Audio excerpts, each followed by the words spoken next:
Hello, everybody. The first thing is a good morning to all of you who are online and who are present here. It's a pleasure to be here among you today, to be invited to speak to you. And yeah, there was just one little correction with Greg. It was not the Navy, I was in the Air Force.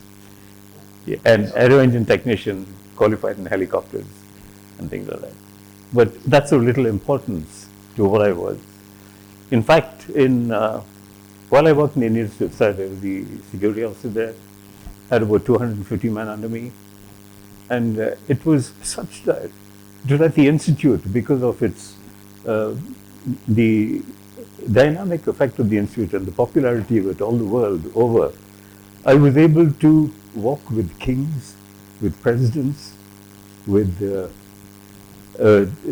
dignitaries of all sorts. Yes, they were privileges. But when I look back at that, I always say, and my witness to everyone is, all this meant nothing to me. Nothing like my walk with the King of Kings, Jesus himself. And that is the greatest thing. And it's about that I would like to share a few things with you today. To begin with, I would just like to say a little bit about my past. I was born and raised a Protestant, Church of England, but later I was a member of the Youth Fellowship in St. John's here in Bangalore. But then things changed. It was at one of those times, I'm not going to elaborate, but just summarize everything. It was at one of those times at a campfire, born again movement, we were asked to give testimonies as to how we made Jesus the Lord of our lives. And I could not do that because I knew in my heart I never had any such experience. I did not know what they were talking about. And at the end they said, many of you have not said anything, but as a token, take a twig and put it into the fire. But even that I couldn't. And I just said, I cannot be a hypocrite. And it's at that time that I spoke to God. I said, Lord, your scripture tells me that you're gathering your flock together. And that is where I want to be. And left it. About a month or so later, every time I speak to God, he speaks back to me with questions. And when I ask him questions, he questions me and makes me find my answers. And when sitting in my room one day, there was this question that came into my mind. David, in the Bible, there are many references and letters to the churches. Is there any letter or reference to the Church of England? And I said, no. And then the next question, is there any letter or reference to the Church of Rome? I said, yes. With that, the voice left me. And I knew what that voice was intending, what it meant to me at that time.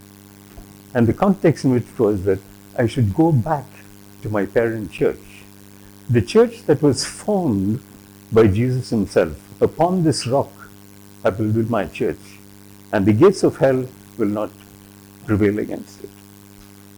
And so I approached my wife. The way God had done this is he made me find a girl who was Catholic, and we married. Everything had a purpose in life. And here was the beginning. And when I decided to make that change, we went to a priest in Holy Ghost Church. I used to go there often with my wife.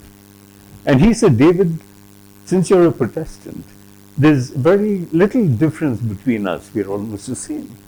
So I won't do anything in the church. I'll come to your house and I'll bring you into the church. Well, I only need 2 witnesses. So I got my neighbors who were Catholics, and I was brought into the church at that time. And then, a couple of months later, I heard that there was a Life in the Spirit seminar. It was the very first seminar that was conducted in Bangalore. Fritz Mascarenhas was then one of those. Right. He conducted that. Later on, the late Father Rubello joined him in his mission. And this was conducted on North Road in the Abrio home. And I went for that. And it was then that I was struck very much, right, by what was said, and slowly came into the renewal, and from there the Lord led me into leaderships in various areas.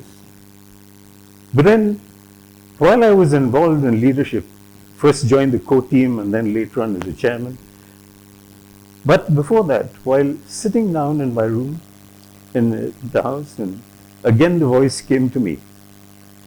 And the voice asked me this question: David, who are the greatest evangelists in the world today? And without hesitation, I said, Lord, the Protestants. He said, the next question: who are the greatest healers in the world today? Without hesitation, I just said, the Pentecostals. He said, who are the greatest who look to the poor, the downtrodden, the charity work? No hesitation, I said, the Catholics. And then he asked me this question. He said, in the renewal, do you find all this there? And the voice left me. And I knew that he had answered my question. Lord, you are gathering your flock together, and that is where I want to be. And here is where he told me, he says, here is where I'm gathering my flock. And it is since then I have never changed, and I will never change to anything else except the renewal. That was my conversion experience. And I see to that because I'll come to that maybe a little later. But that was the beginning in my life. And from there, many things took place. There is a lot I can share, but I would just take a few snippets from here and there to try and give you an idea as to how God gave me opportunities, because our whole life of witnessing is based on opportunity. Every one of us. I would come back to where I started. Jesus, before his resurrection, gave 3 commissions to his disciples, his apostles. One was to go into all the world and preach the good news. The second, go into all the world and make disciples. But the third, in the book of Acts, is what is more important to you and to me.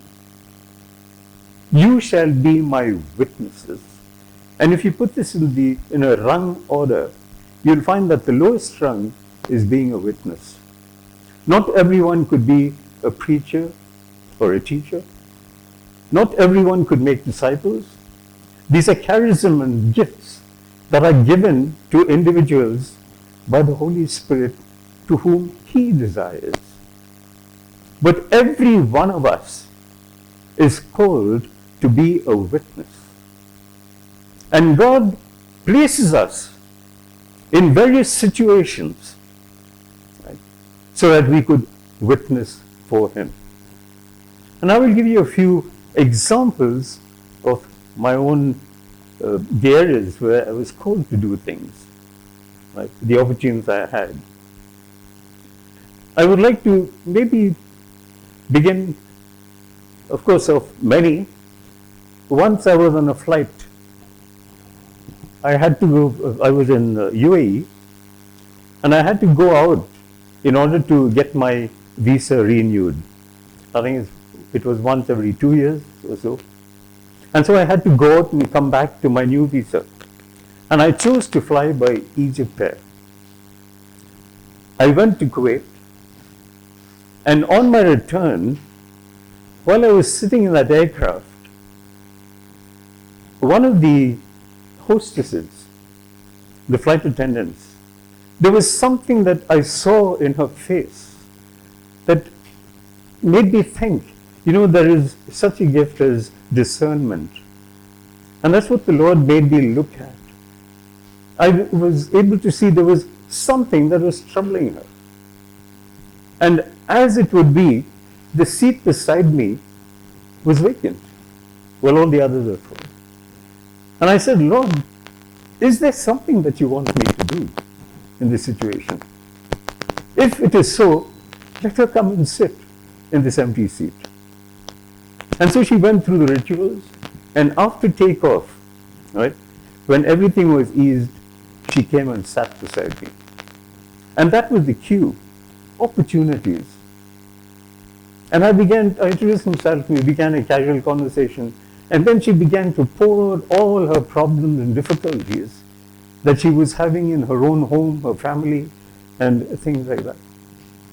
And after listening to her, I began to help her to see things differently and how she could overcome such things.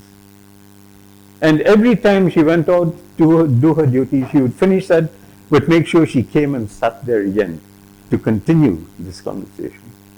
And before we landed, I told her, I said, look, we are going to Dubai, and you all have a hotel arrangement where you all stay before your next flight or whatever. Now we have a meeting that is in St. Mary's Church in Dubai every Monday.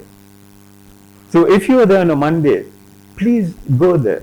You will find a lot of consolation. And she said, yes, I will.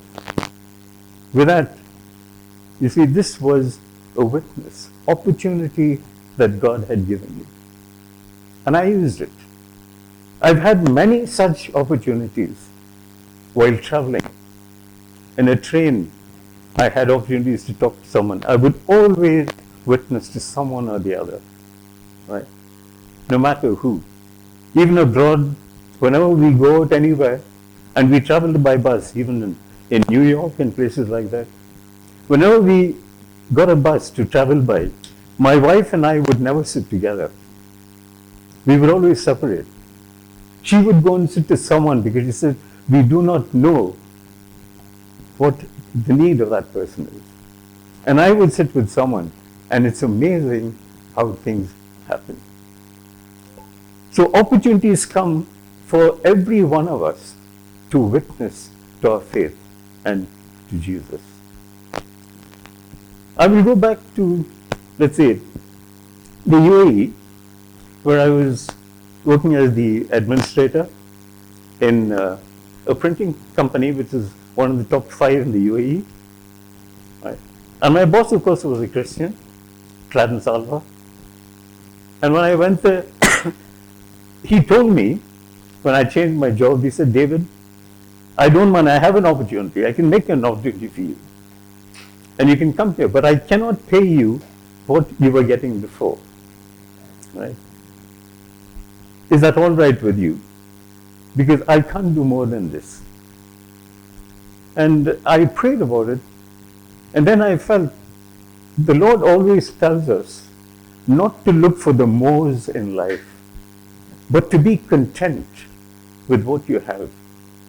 And it is for that that He taught us that prayer. Give me my daily bread. Your need for that particular time. And I said, Lord, I am content with this. And there's one thing that He told me. He said, David, this is what I can offer you. But one thing I didn't tell you, I know you're involved in spiritual work, in meetings, all right? I will give you that freedom to attend your meetings. And I said, that's all I want. That is the most that I want. And I accepted it. Right? And there were many things that took place during that time. I won't go into detail because the Lord had opened up so much. But I'll give you one instance. Very few months after I joined over there, our company was closed. It was closed because there was some problem with our local sponsor, between the local sponsor and the owners of the company who was a Kuwaiti. And so our local sponsor was the brother of the ruling sheikh of Sharjah. And so while this went on, being in that authoritative position, he said, we'll close the company. Now, what do we do? So I just spoke to my boss, and I said, so what we can do is, let us send people on leave during this time. We'll take it department-wise and divide them into groups and give them their leave. So at any time when the company is open, we would be serving two purposes. We would be giving them leave, which would help us, and those who remain would be here to continue the work in the company. And so we did that. And I was one of those who applied for leave. And I wanted to go to Australia to my family who were there. Right? So this closed. 1 month passed. 2 months passed. It was still not open. And then I decided, I said, Lord, whatever it is, I will fast and pray. And I will do this from 12 o'clock to 3 o'clock every day. And that's just what I did. Every day from 12 to 3, I would fast and pray that God would reopen our company. And after about 2-3 weeks, I heard a voice tell me, David, before your holiday begins, the company will be open. Now, I did not know how to convey this to my boss because I didn't know whether he'll believe what I'm saying. There's always that sense of doubt with this. Is it really from the Lord or from someone else? Or are you just telling me this? And I was in that doubt. But involuntarily, I reached for the phone, I picked it up, dialed, and he was there at the other end. And I told him what the Lord had spoken to me. And he said, David, it's good. Let's see. And we'll pray and thank God that this would happen. Now the day came for me to go on my holiday. Nothing happened. And he said, David, what's happened? Do you see how immediately doubts come in? Right? Nothing happened. And so I went. I was myself a little downcast. But I went to the airport. I took my flight, my wife and I. We had a stopover at Bangkok for 3 days. And then we went on to Melbourne. Now we landed in Melbourne on a Monday morning around 6:30.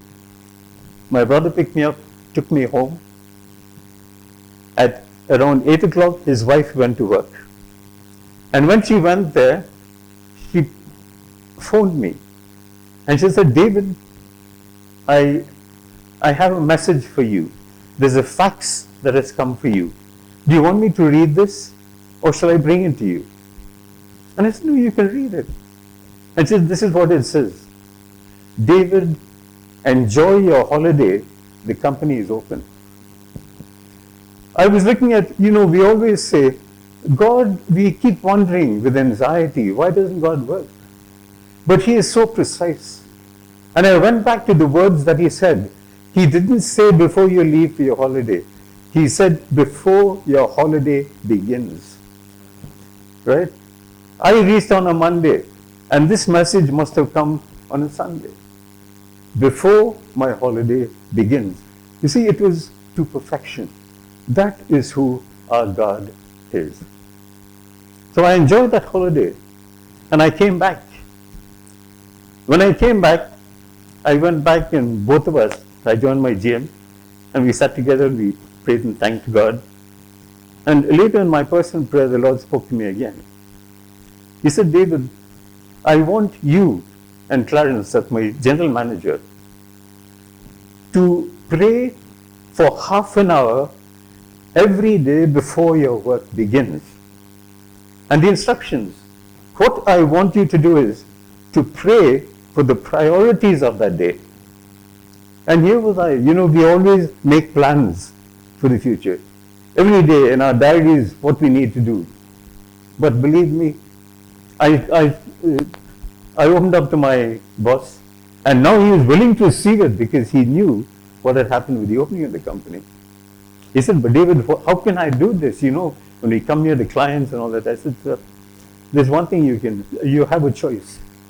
When you come here, you park your vehicle outside, sit in your vehicle for half an hour and pray. Or you could enter your office, close the door, and pray. My office was open, right, where everyone came in, and I always had my Bible there. I told one of my colleagues to attend phone calls if they came in to me, and that half an hour, both of us spent in prayer, asking for the priorities of each day. And what the Lord said is, you do this, and I will prosper your company. Now, When I joined there, you could see why sometimes it was closed, why my boss had offered me a salary that was lower than anywhere else. It was because at that time, the net profit was around 5 lakh dirhams. Around 5 lakh dirhams. And in those days, it was something great. Even 5 lakhs was something great then, in the 90s. But then, we did this. And before I left in 2007 on retirement, the net profit in that company was in excess of 10 million. That's how God works. If you follow His will, if you do what He wants you to do, He keeps His promise. He never changes. There was a reluctance to send me back when I had asked. They did not want to release me. They said they would give me everything over there, but don't go back. But I came because God called me to come back to Bangalore for a purpose that He had in mind. And I said, Lord, wherever you lead me, that's where I'll go. And so, here's where I am. I'll go back to the institute where I was working in. There was a time when my phone rang. I was in the office, my security office, and the phone rang. And I picked it up, and I found a voice, a very agitated voice of a lady at the other end. She was screaming and crying and was saying all sorts of things which was like unintelligible to me.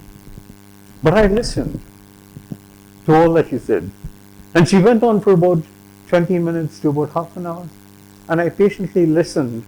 And when she was exhausted, I just asked her. I said, could you come to my office? And she said, where is that? And I explained to her. She came to my office and sat there. And I said, okay, now I want to ask you one thing. What is it that made you call me? And she said, sir, I do not know. I just picked up the phone, and I dialed a number, and it came to you. Opportunities. So it was not a coincidence. I believe God had sent her there for a purpose. She was having problems with her husband and her family. She was a non-Christian. But the first thing, before I spoke to her, I asked her, I said, look, do you mind if I pray? And she said, sure, sir. Please go ahead and pray. I studied in a Christian school, and I'm aware. So please, go ahead. And I prayed, asking the Lord to help us, to discern and to help the situation. She told me also that she had a 2-year-old daughter whom she had sent back to her grandparents in Hyderabad. And in the course of counseling, I said, this is the first mistake you have done. That child needs to be with you. And counseling means telling that person what they need to do, not advising what they should do to others. There's a difference between counseling and advising. And so she came to me twice a week. And then she asked me, she said, can my husband come to you? And I said, you ask him. If he is willing, he can definitely come. And so he checked up, and I would take them on alternate days, not at the same time. And after about a month, she asked me, she said, sir, can you get us together so we can talk? And I told her, I said, look, it depends if both of you are prepared to dialogue and interact with one another. Right? And we prayed. And I prayed and said, Lord, show us the way. What is your will? Just then there was a knock on my door. And I asked the person to enter. It happened to be her husband. And I said, Lord, you have worked this. It was meant that they should meet in dialogue today. You are present here. They had a beautiful discussion. And everything was done. Many years later, I went back to the institute from the Gulf. I was in the Gulf. I went there and I went to visit my colleagues. And we decided to have lunch at a cafeteria on the institute premises. And when we went there, it was a buffet type. I collected my food, whatever it was, and I was walking towards the table when behind me I heard a voice calling, "Sir, sir, sir." And I turned back and I couldn't recognize, but this girl was there. She was doing her postdoctoral degree. And she told me, she says, "Sir, do you remember me?" I said, "Of course." I said, "How is your daughter?" She says, "She's there. They're all waiting to meet you." She says, "Our lives have changed dramatically, drastically. We are now on our own. I've got my daughter back.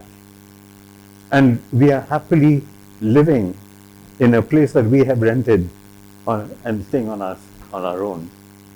And I said, that's really beautiful.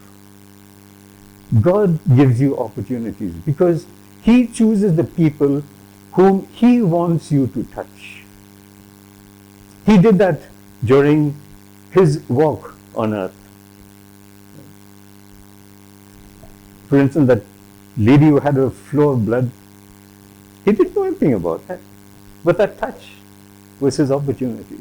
Who touched me? And you see what happened. We are given opportunities every day in our lives. But can we recognize those opportunities?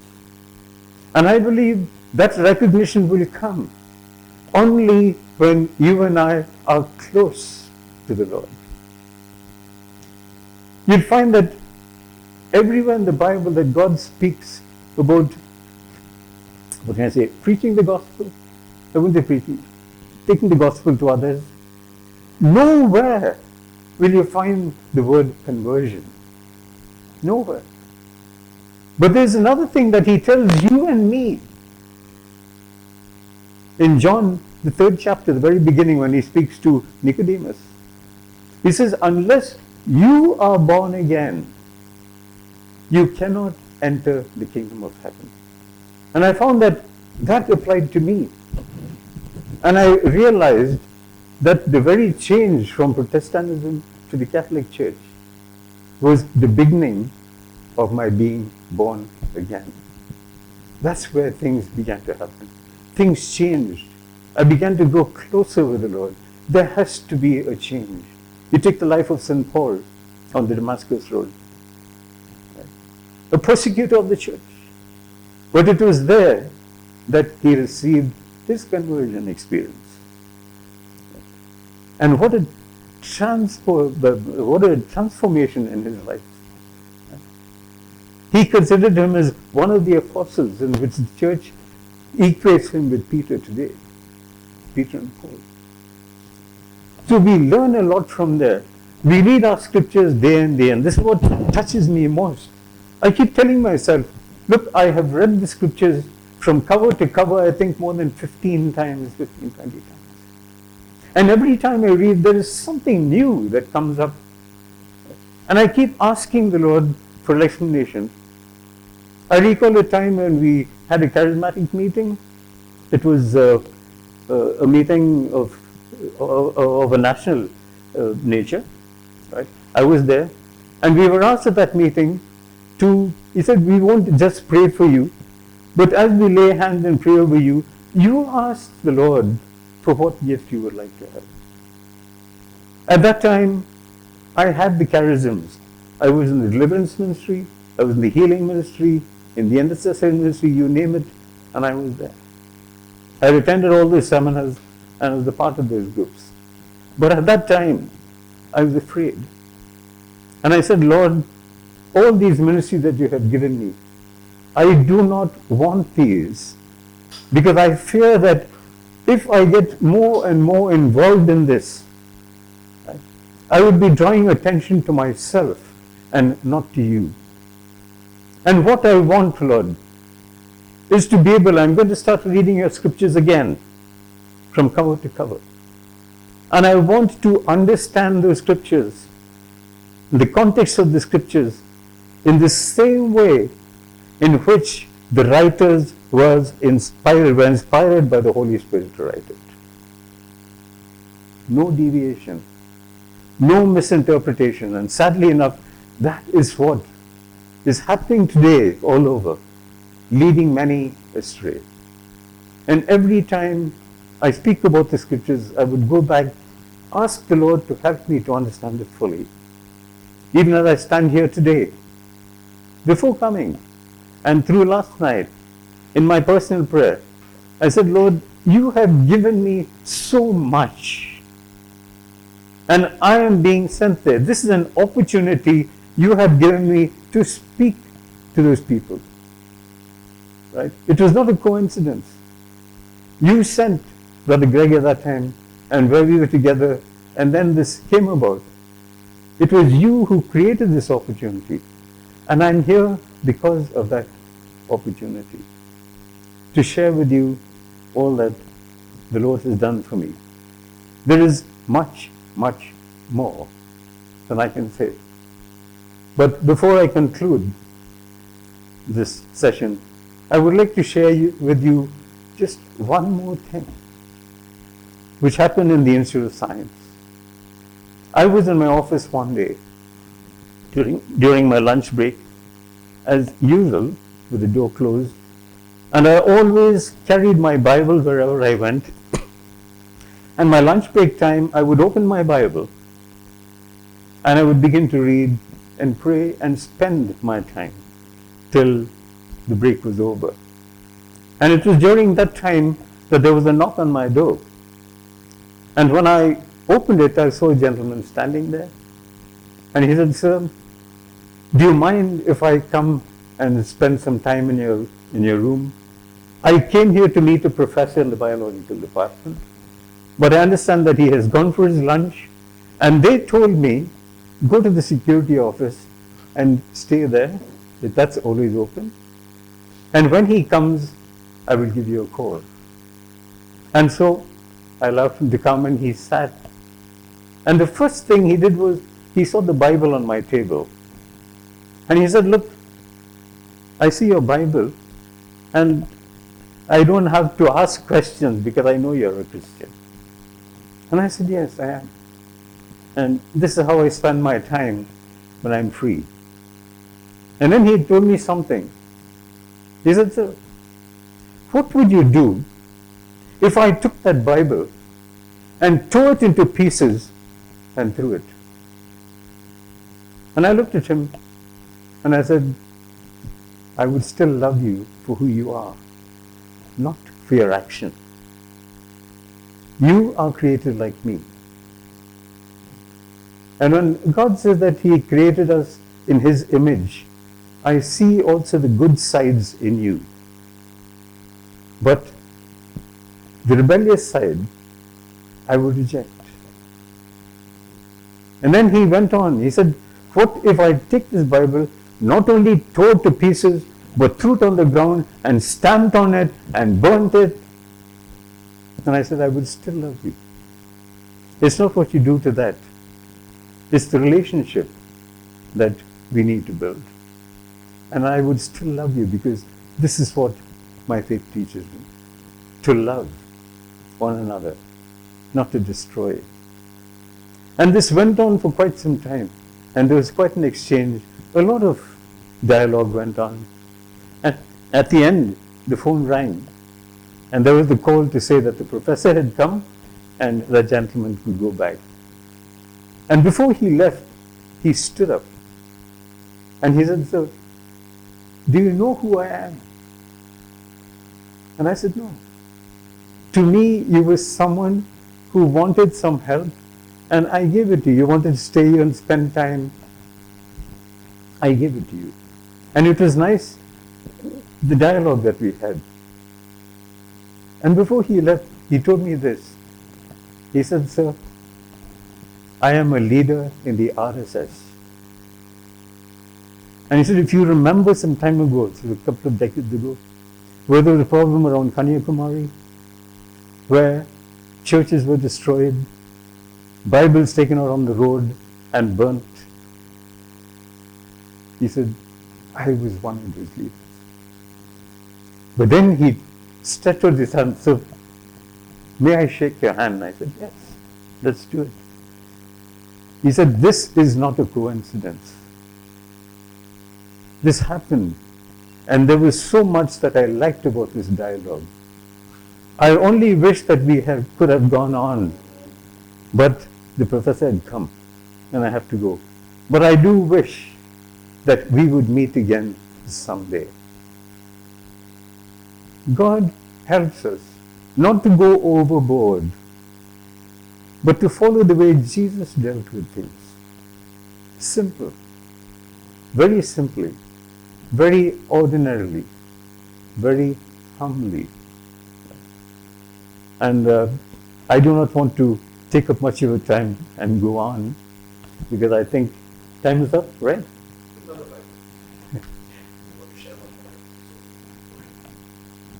So this is one of the things. Okay, I understand I've got 5 minutes more. There's a song, no? Give me 5 minutes more. Yeah.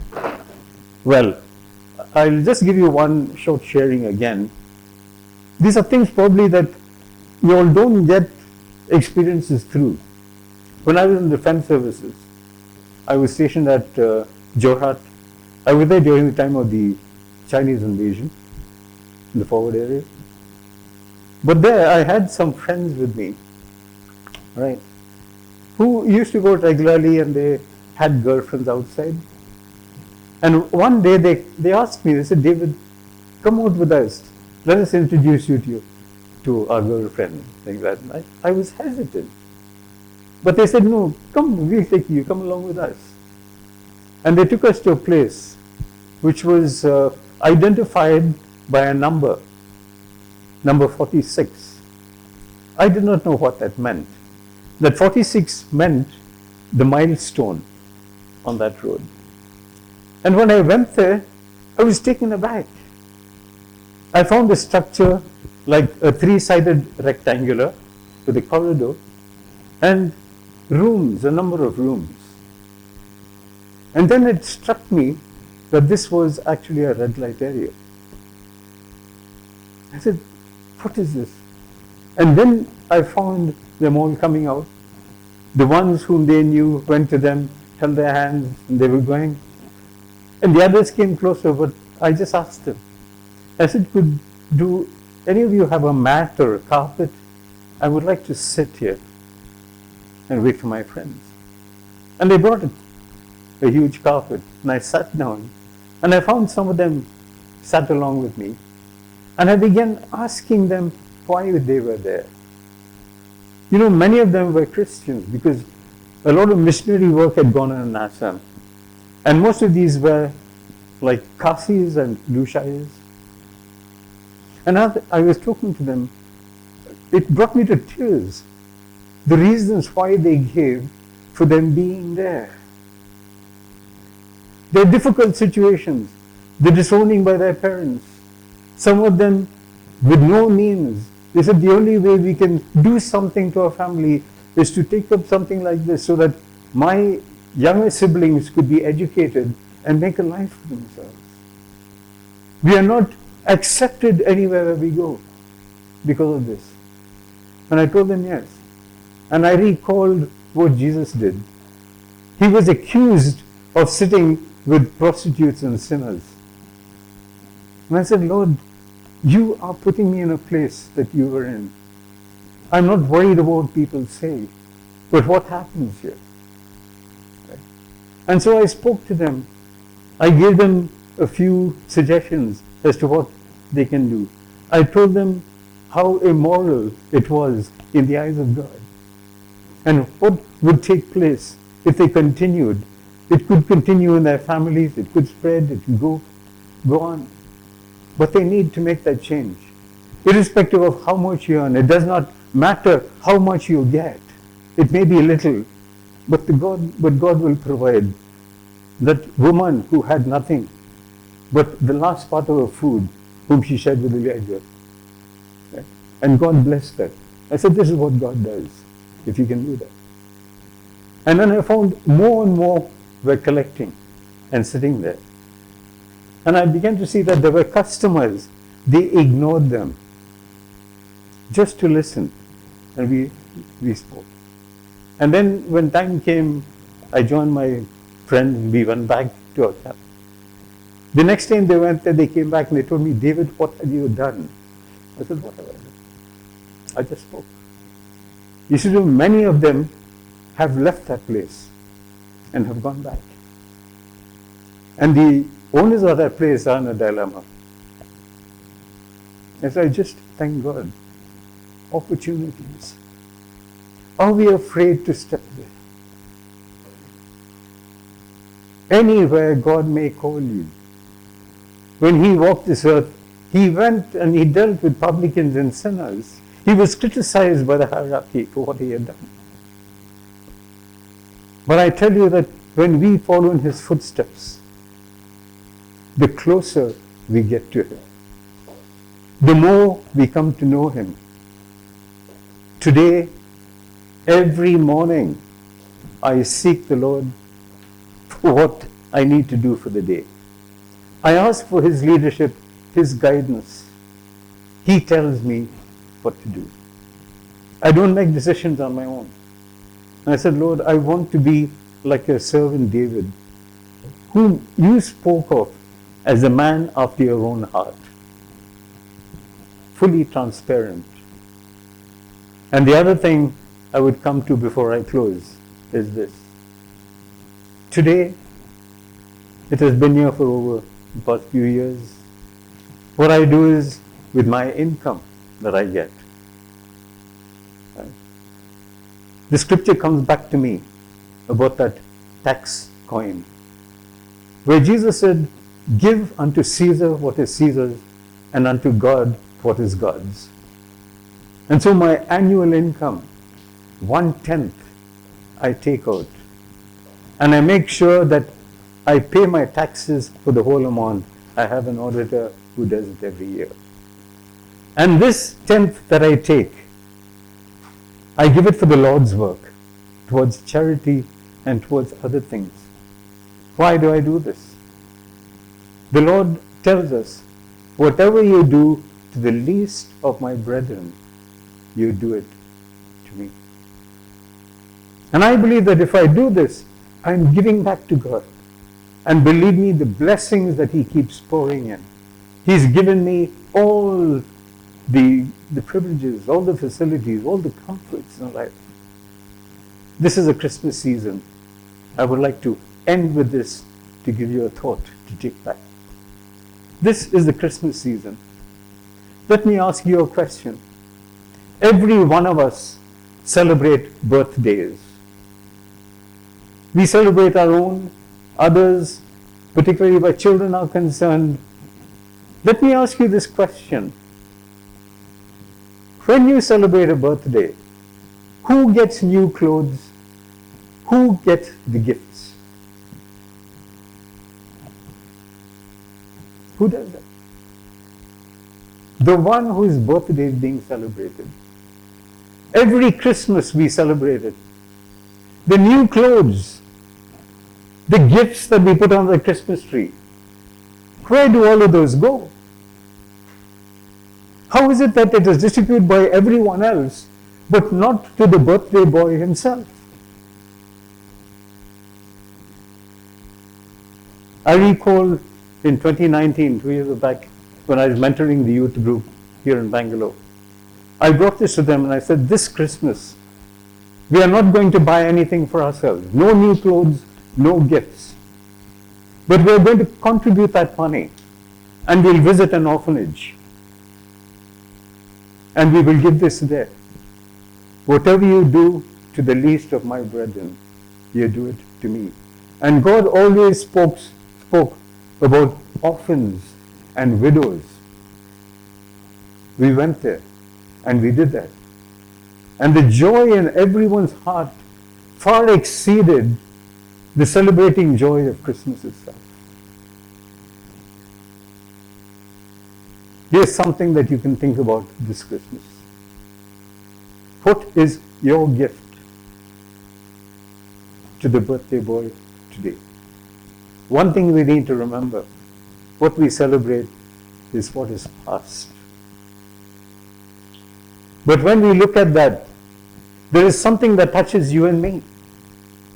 The question is, Are you being born? You and I need to be born again and again and again. Could we place ourselves in that crib and ask ourselves, am I born again?